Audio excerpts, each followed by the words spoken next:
situation in Ukraine and the activity of Special Monitoring Mission in Ukraine. Alexander Hug, Deputy Head of the Mission of OSCE in Ukraine.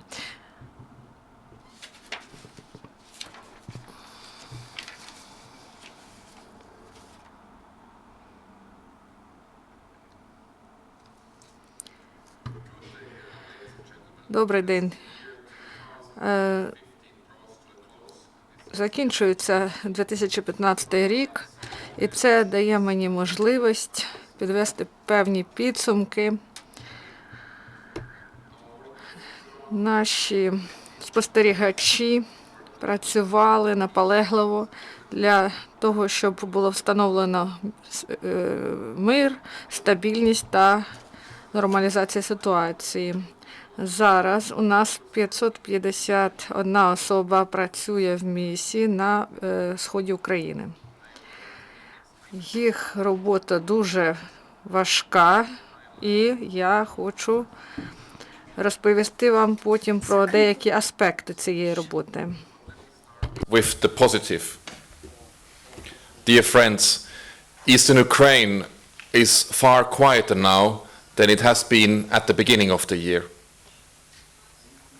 There has been progress, also in the form of the conclusion of the Minsk package of measures, which has yielded some results in the field.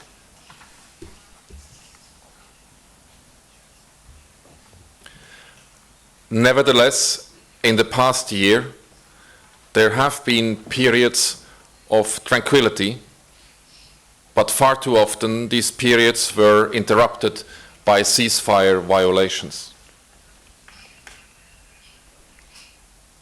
The violations are always centered around some of the hotspots that are known to you, and these are always the same: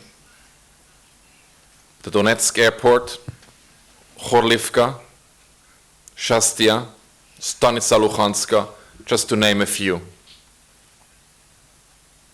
You can find details in our daily reports, which we have continued to publish throughout the year, 6 times per week, 307 in total this year.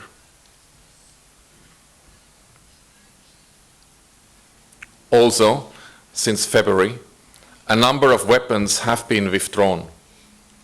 So there are less heavy weapons in operation than there used to be at the beginning of this year. But yet again, this process is far by being completed and far from having progressed in the way it should. Ladies and gentlemen, I would like to use this opportunity today to illustrate the problems the conflict zone is facing on one single example: the recent events in and around the city of Komiternove.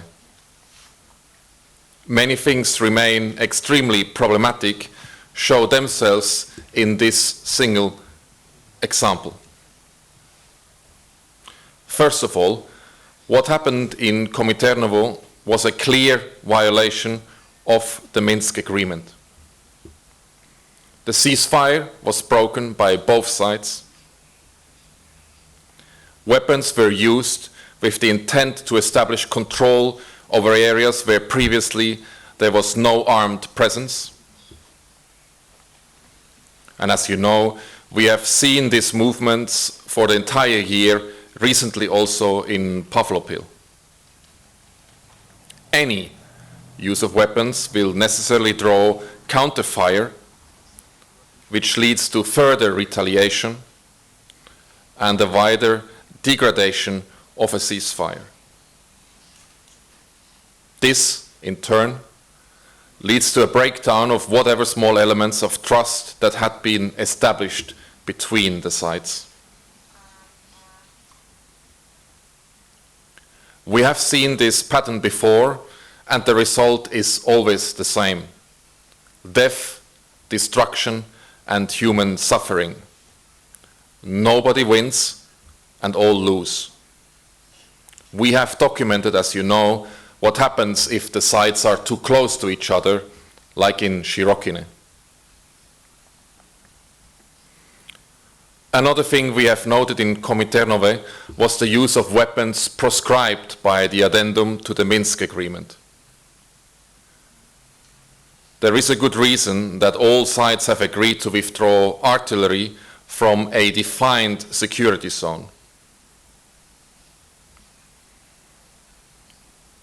Artillery, particularly heavy artillery, inflicts indiscriminate destruction and make it basically impossible to differentiate between civilian and military targets. Throughout the year, in other locations, heavy weapons have been present, such as Shirokine, Debaltseve and Chorlivka, or other places along the contact line, each time yielding disastrous results for people, property, and critical infrastructure. This must stop. Before the withdrawal of heavy weapon is not completed, we cannot speak about the full implementation of these measures of the Minsk Agreement.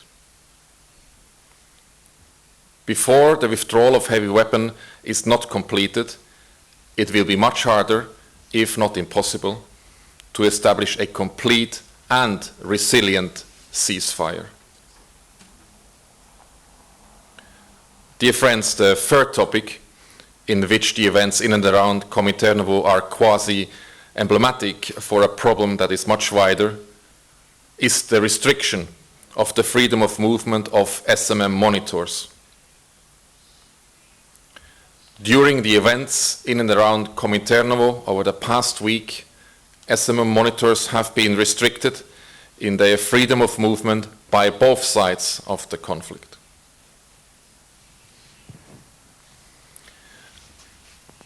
Despite explicit pledges to guarantee the SMM's freedom of movement, and this includes pledges by the so-called DPR and so-called LPR, the freedom of movement of our monitors has been restricted throughout the year on many occasions.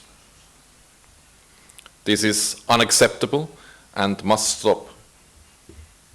We are a civilian, unarmed mission and can only do our job if the sides not only pledge cooperation, but also really extend this cooperation on the field level.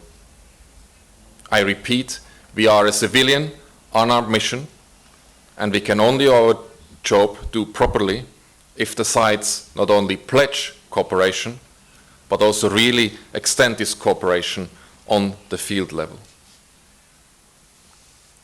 Further to this, yet another problem monitored in Komiternovo represents a much larger problem.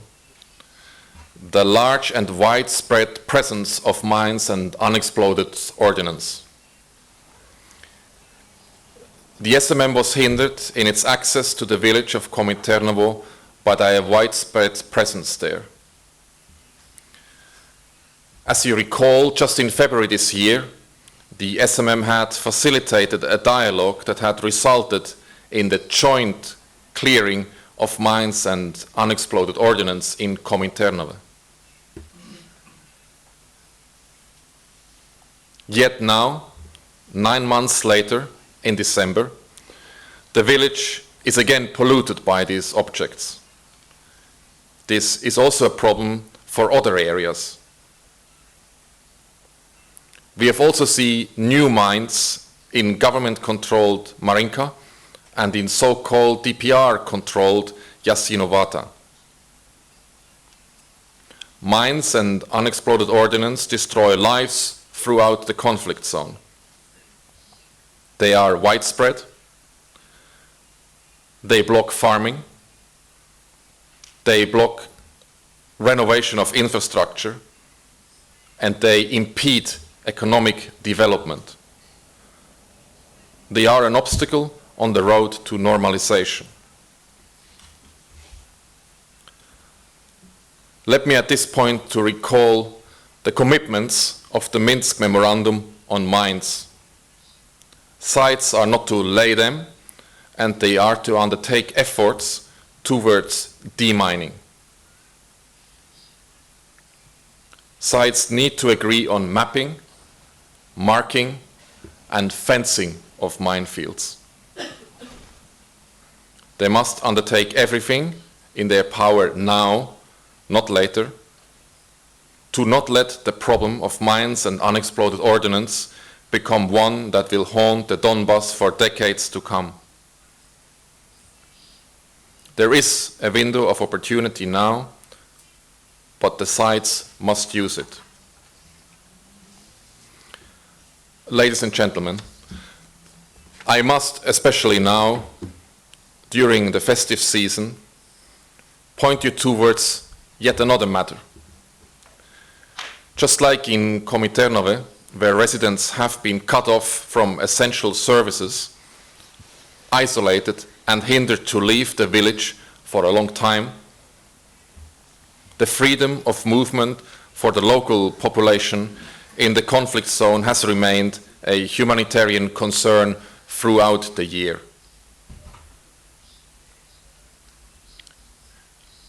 As I address you here today, just now, hundreds, if not thousands, of cars are waiting at the contact line, waiting to get essential provisions from the other side, or waiting to see their loved ones for the New Year and Christmas celebrations.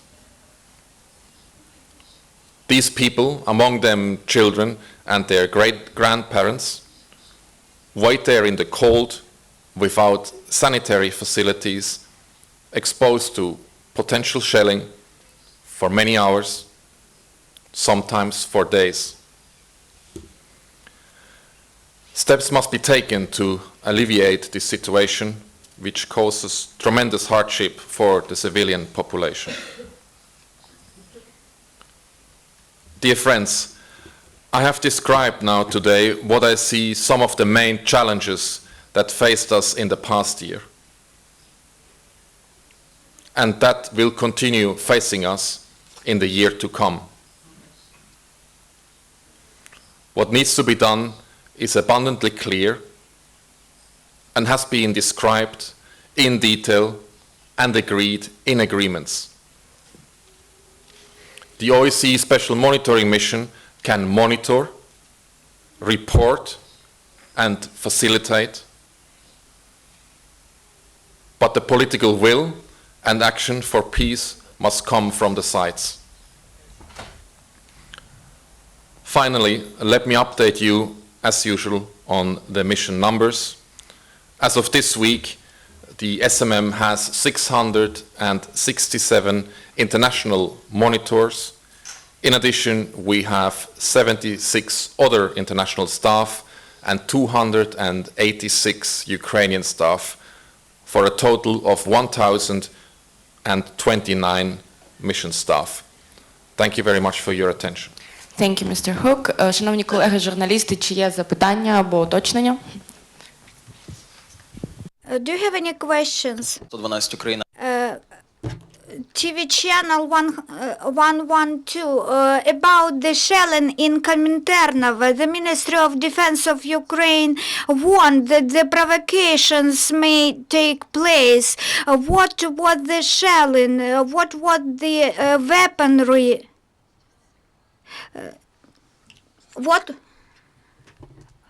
What was the weaponry used in shelling of Kominternov? What arms they used, and what happened that time when the OSCE patrol was fired on, came under fire in Kominternov? Working now. Thank you. I understand the question relates to the incident where there was an impact of small arms fire nearby our patrol. Is that correct?